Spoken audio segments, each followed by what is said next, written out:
உலகம் முழுவதும் பறந்து விரிந்து வாழும் அனைத்து தமிழ் பேசும் சொந்தங்களுக்கும் இனிய தை திருநாள் தைப்பொங்கல் வாழ்த்துக்கள். முக்கியமாக இலங்கை தேசத்துல வாழக்கூடிய தமிழ் சொந்தங்களுக்கு தைப்பொங்கல் நல்வாழ்த்துக்கள். இன்றைக்கு ஜனாதிபதி, பிரதமர், எதிர்கட்சி தலைவர் வாழ்த்துக்கள் என்றீங்க. வாழ்த்துக்கள் சும்மா தமிழர்கள் அதை கதைப்போம். அதுக்கு முதல் இன்னொன்று இருக்கு என்னென்றால், இந்த உங்களுக்கு தெரியும் 4 பௌத்த தேரர்களை தூக்கி திருகோணமலை சிறைச்சாலையில விளக்கமறியல்ல வச்சிருக்காங்க.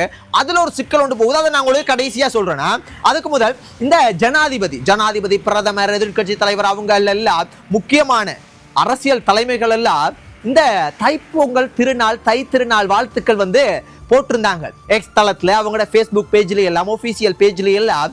அதை பார்க்கும்போது தமிழர்களுக்கே ஒரு சந்தேகம் வரும். அந்த அளவுக்கு பெருமையா, தொன்மை மிக்க அது இதெல்லாம் சும்மா ஆட் பண்ணி வாழ்த்துக்கள்ன்றீங்க. இந்த தைப்பொங்கலுக்கு கரும்பு சாப்பிடுவீங்க. அந்த கரும்பு சாப்பிடும் போது எவ்வளவு இனிப்பா இருக்கும். அதே போல காதல இனிப்பா இருந்தது, ரொம்ப சந்தோஷமா இருந்தது. ஆனா நான் என்ன சொல்ல வாரேன்னால், அந்த வார்த்தைகள்ல மட்டும், அந்த வாழ்த்து செய்திகள்ல மட்டும் இருந்து பிரயோசனம் இல்லை. செயற்பாடுகள்ல தமிழ் மக்கள் ஒரு இனம், அவர்களுக்கு ஒரு கலாச்சாரம் இருக்கு, அவர்களுக்கு ஒரு வீரம் இருக்குது, அவர்களும் ஒரு கலாச்சாரம் மிக்க, ஒரு ஆளுமை மிக்க, தொன்மையான ஒரு இனம் என்றதை அங்கீகரிக்கிறது. செயற்பாடுகள்ல, அரசியல் விஷயங்கள்ல, முக்கியமான விஷயங்கள்ல செயற்பாடுகள்ல இருக்கணும். வாழ்த்து செய்திகள்ல மட்டும் இருந்து பிரயோசனம் இல்லை.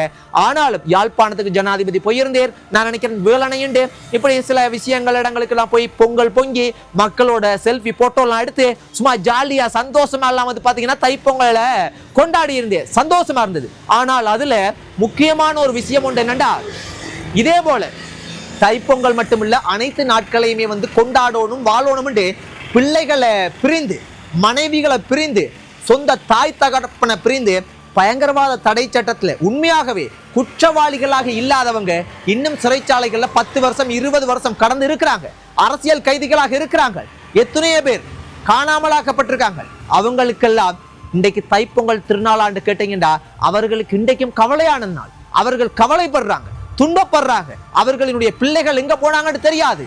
சிறைச்சாலையில் அரசியல் கைதிகளாக இருக்கிறவங்க, பிரிந்து வாழ்ற பிள்ளைகள் அழுகிறாங்க, துன்பப்படுறாங்க. அதே போல கணவன் மனைவி, பிரிந்து வாழ்ற மனைவி எவ்வளவு துன்பத்தில எல்லாம் இருக்கிறாங்க. அப்ப அவர்களுக்கு இன்றைக்கு தை திருநாளாண்டு கேட்டா இல்லை. ஏன்? அவர்களுக்கு அவர்களினுடைய கணவன், பிள்ளைகள், தாய், மகன்மார்கள் எல்லாம் வெளியில வந்தாதான் அவர்களுக்கு திருநாள், அவர்களுக்கு அன்றைக்கு தான் தைப்பொங்கல். அதனால அதையும் மக்கள் யோசிச்சு ஜனாதிபதி அதை ரிமைண்ட் பண்ணுவோம், சொல்லணும். அன்றைக்கு தான் எங்களுக்கு உண்மையான தைப்பொங்கல் என்று சொல்லணும். இல்லைண்டா எங்களுக்கு தைப்பொங்கல் இல்லைன்றதை கொஞ்சம் யோசிங்க. அதுக்காக நான் இன்றைக்கு தைப்பொங்கல்ல இதை உங்களை கவலைப்படுத்தணும் கதைக்கல, நேசிக்கிறத மறந்துடாதீங்க. இன்றைக்கு எங்களுக்காக போராடிய சொந்தங்கள் சிறைச்சாலையில் இருக்கிறாங்க, பயங்கரவாத தடை சட்டத்தில் இருக்கிறாங்க. அதெல்லாம் மறக்க கூடாது என்று சொல்றேன். அது மட்டும் இல்ல, அரசாங்கத்தை பத்தியும் சில நல்ல விஷயங்கள் இருக்குது. இந்த நாடு உண்மையாகவே மீண்டு வந்திருக்கு, அதையும் சொல்றேன். அதுக்கு முதல்ல என்னடா, இந்த பௌத்த தேரர்கள் உங்களுக்கு தெரியும், இந்த சட்டவிரோதமா புத்த சிலையை வச்சாங்கண்டு 4 தேரர்களும் இன்னொரு 5 நபர்களையும் திருகோணமலை சிறைச்சாலையில பாத்தீங்கன்னா வச்சிருக்கிறாங்க விளக்கமறியல்ல. அதுல பலாங்குடை கசப்ப தேரர், முக்கியமான தேரர், அவர் காலையில இன்றைக்கு மதியம் எல்லாம் சாப்பாடு சாப்பிட மாட்டேன்னு கிட்டத்தட்ட ஒரு உண்ணாவிர மாதிரிக்கு உயிர் போற வரைக்கும் இருப்பேர் என்ற மாதிரி ஒரு விஷயம் வெளியே வந்திருக்குது. உண்மையாகவே இதை நாங்க மதிக்கணும். இதற்கு முதலெல்லாம் பெரிய சிக்கலா இருக்கு, இனவாதமா இருக்கு. அமைதியான முறையில் அகிம்சையாக செயற்படுறதை நாங்கள் தவறாக எடுக்கக்கூடாது, அதை மதிப்பளிக்கணும். அது உண்மையாகவே ஒரு சிறந்த செயல் என்று நான் நினைக்கிறேன். ஆனாலும் சட்டவிரோதமாக செய்தனாலதான் விளக்கமறியல்ல வச்சிருக்கிறாங்க. பிணை அவர்களுக்கு பாத்தீங்கன்னா எனக்கு தெரிஞ்சு 19ஆம் தேதிக்கு பிற்பாடு கிடைக்கிறதுக்கு சந்தர்ப்பம் இருக்குது. ஆனால் அதற்கு முதல் பிணை வழங்க முடியாத சூழ்நிலை இருந்தது நீதிபதியும் தெளிவுபடுத்தி. இதை யாராவது ஒரு அரசியல் தலைமைகள், அரசியல்வாதிகள் பௌத்த தேரர்களை பாத்தீங்கன்னா இந்த அரசாங்கத்துல சிறைச்சாலை உள்ளுக்கு கொண்டு போய் வச்சிருக்கிறாங்களே, அது இதுலாம் போட்டு மறுபடியும் நாட்டை குழப்பிடாதீங்க. நாடு உண்மையாகவே கொஞ்சம் மீண்டு வந்திருக்கு. அதற்கு ஒரு உதாரணம் என்றால், இன்றைக்கு ஒரு மத்திய வங்கியில் ஒரு விஷயம் பார்க்க கிடைச்சது. இந்த நாடு இந்த முடிஞ்ச 2025ஆம் வருஷம் இந்த நாடு கடன் செலுத்த வேண்டிய கடன்கள்ல கிட்டத்தட்ட 4 பில்லியன்கள், வரலாற்றிலேயே அதிகமான தொகை என்று சொல்றாங்க. கிட்டத்தட்ட 4 பில்லியன்கள் செலுத்தப்பட்டிருக்குது. அது ஒரு பெரிய விஷயம், சர்வசாதாரண விஷயம் இல்லை. இதனால என்ன நன்மைண்டா, வரப்போற 10 வருஷத்துக்கு கடன் செலுத்த வேண்டிய சுமை பெரிய அளவுக்கு இருக்காது. அது ஒரு பெரிய நாடு திவாலாகிறதுக்கான சந்தர்ப்பங்கள் 10 வருஷத்துக்கு இருக்காதுன்னு மத்திய வங்கியாலேயே சில விஷயத்தை பார்க்க கிடைச்சிருக்கு. இது நல்லமா இல்லையா? ஆனாலும் இந்த நல்ல விஷயத்தை செய்தாலும் இதே அரசாங்கம் மறுபடியும் ஒரு பாதாளத்துல கொண்டு போய் மக்களை தள்ளுற மாதிரி ஒரு மோசமான செயலையும் செய்திருக்காங்க. யாழ்ப்பாணத்தை போய் பொங்கலெல்லாம் கொண்டாடிட்டு மன்னார்ல இந்த காற்றாலை திட்டத்துக்கு ஜனாதிபதி தொடங்கி வச்சிருக்கிறது. அதுல இவ்வளோ மின் உற்பத்தி கிடைக்கும் என்று சொன்னாலும் அது அந்த நிறுவனம் இந்த நிறுவனம் என்று காதல பூசுத்தினாலும் இதற்கு பின்னுக்கு இருக்கிற விஷயம் என்னென்றால் இந்தியா இந்த வளத்தை சுரண்டாங்க. அவங்களுடைய பாதுகாப்புக்காக இந்த நாட்டை பாத்தீங்கன்னா கையகப்படுத்துறதுக்கான முயற்சிகள். இதை நான் சொல்ல இல்லை. இப்ப தற்போது ஆட்சியில் இருக்கிற ஜனாதிபதி அனுரகுமார் திசாநாயக் அவங்க தான் இந்த மின் திட்டத்தை எதிர்த்து இது இந்த இந்தியா பாத்தீங்கன்னா சுரண்டது வளத்தை, அதுக்கு அடிமையாகிறாங்க இந்த நாடு, இந்த அரசாங்கம் அது எதண்டு அப்படி இப்படியெல்லாம் கதைச்சது நான் இல்லம்மா.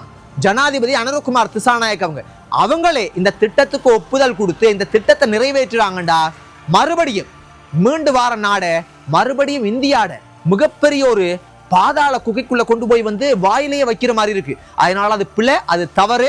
மறுபடியும் நாடு மீண்டு வரும்போது இந்தியாவுக்கோ அமெரிக்காவுக்கோ யாருக்கோ அடிபணிச்சு சில விஷயங்களுக்கு ஒத்துழைச்சு போயிட்டீங்கண்டா அது ரொம்ப தூரம் வெளிச்சமா இருக்காது. கொஞ்ச தூரம் தான் வெளிச்சமா இருக்கும், ரொம்ப தூரம் போகும்போது இருளா இருக்கும். அதனால கடும் கவனமாக பொறுப்போடு அந்த அரசாங்கம் செயற்படணும், செயற்பட வேண்டிய கட்டாயத்தில் இருக்கிறீங்க. இல்லண்டா இந்த நாடு அதலபாதாளத்துக்கு போனால் மறுபடியும் நிலை நிறுத்தக்கூடிய சூழ்நிலை ஏற்படுறது கடும் கஷ்டம். ஆனால் இந்த நாட்டில் அனைத்து வளமுமே இருக்குது. அப்ப அதனால இந்த மாதிரியான விஷயங்களை செய்யாதீங்கள். செய்தால் இந்த நாட்டை மறுபடியும் கட்டி எழுப்புறதுன்றது மிக மிக மிக மிக கஷ்டமான விஷயம். ஆனால் இந்த தைப்பொங்கல் நிறைய மக்கள் அரசியல் சார்ந்தவங்க கல்முனையில எல்லாம் ஒரு ஹெட் பிரான்ச்ல போலீஸ் ஸ்டேஷன்ல முக்கியமான தலைமையக போலீஸ் அலுவலகத்துல போலீஸ் ஆக்கள் எல்லாம் பொங்கல் பொங்கி கொண்டாடுறாங்க. போலீஸ் ஆக்கள் இந்த மாற்றம் பெருசா இதற்கு முதல் நான் பார்க்க இல்லை. சிறந்த மாற்றம், நல்ல சேஞ்ச் ஆகிருக்குது. உண்மையாகவே இந்த அரசாங்கத்துல மாற்றங்கள் வந்திருக்குது. ஆனால் சந்தோஷமா இருக்குது. ஆனால் நான் என்ன சொல்ல வரேன் என்றால் இவ்வளவு மாற்றங்கள் என்றாலும் உள்ளால இந்த அரசாங்கத்துல தான் அதிகமான பௌத்த விகாரைகள் இனவாத செயற்பாடுகள் நடக்கிறதுக்கான சந்தர்ப்பங்கள் நடக்குது. பௌத்த விகாரைகள், அப்ப பௌத்த விகாரைகள் உருவாக்குறதுல யாருக்குமே பிரச்சனை இல்லை.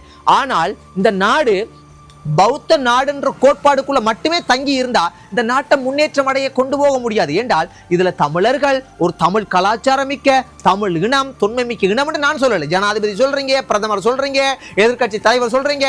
அப்ப அந்த இனம் அவர்களுக்கு ஒரு அடையாளத்தை எதிர்பார்ப்பாங்க. ஒரு முஸ்லிம் மக்கள் வாழ்றாங்க, அவங்களுக்கு ஒரு கலாச்சாரம் இருக்கு, அவங்கள ஒரு இனம், அவங்களுக்கு ஒரு தொன்மை இருக்குது, அவங்களும் மனிதர்கள். அப்ப அவர்கள் ஒன்று எதிர்பார்ப்பாங்க. ஆனாலும் அதை விட மிக மிக முக்கியம் சிங்களவர்கள். நீங்கள் உங்களுக்கு ஒரு இனம் இருக்கு, உங்களுக்கு ஒரு கலாச்சாரம் இருக்கு, உங்களுக்கு ஆனா அவங்களது பாதுகாக்கப்படணும், அவங்கள கௌரவம் மதிக்கப்படணும், அவங்க சந்தோஷமா மகிழ்ச்சியா அந்த நாட்டுல யாரையுமே பாரபட்சம் இல்லாம யாருமே மேல கீழே ஏற்ற தாழ்வு இனவாதங்கள் எதுவுமே நடக்காத அளவுக்கு சிறந்த முறையில் இந்த அரசாங்கம் நீதியை நிலைநாட்டினால் மட்டும்தான் இதெல்லாம் சாத்தியம். அதனால கவனமாக பொறுப்போட செயற்பட வேண்டிய ஒரு காலகட்டத்தில் நிலைமையில இந்த அரசாங்கம் இருக்கு. மிக மிக முக்கியமான விஷயம் என்னென்றால் இந்த அரசாங்கம் செய்த நல்ல ஒரு விஷயம், இந்த கடந்த வருஷம் 2025 4 பில்லியன் கிட்டத்தட்ட கடனை செலுத்தி இருக்காங்க. இந்த கடனால வரப்போற 10 வருஷத்துக்கு இந்த நாட்டுல மிகப்பெரிய கடன் சுமை இலகுவான முறையில கொண்டு போகக்கூடிய அளவுக்கு இருக்குண்டு நான் சொல்ல இல்லை. மத்திய வங்கியிலிருந்து சில விஷயங்கள் வந்திருக்குது. அதனால நல்லது நடந்தா சந்தோஷம். அதே போல உலகத்துல இருக்கிற அனைத்து தமிழ் சொந்தங்களுக்கும், முக்கியமா இலங்கையில் இருக்கக்கூடிய சொந்தங்களுக்கு இனிய மறுபடியும் தைப்பொங்கல் வாழ்த்துக்கள். உங்களோட வாழ்க்கையில மகிழ்ச்சியாகவும் சந்தோஷமாகவும் செலிப்ரேட் பண்ணுங்க, வெடி கொளுத்துங்க, எல்லாம் செய்யுங்க. இந்த வருஷத்தை இன்பம் துன்பம் எல்லாத்தையும் கடந்து மகிழ்ச்சியா வாழுங்கள். நன்றி சொந்தங்கள்.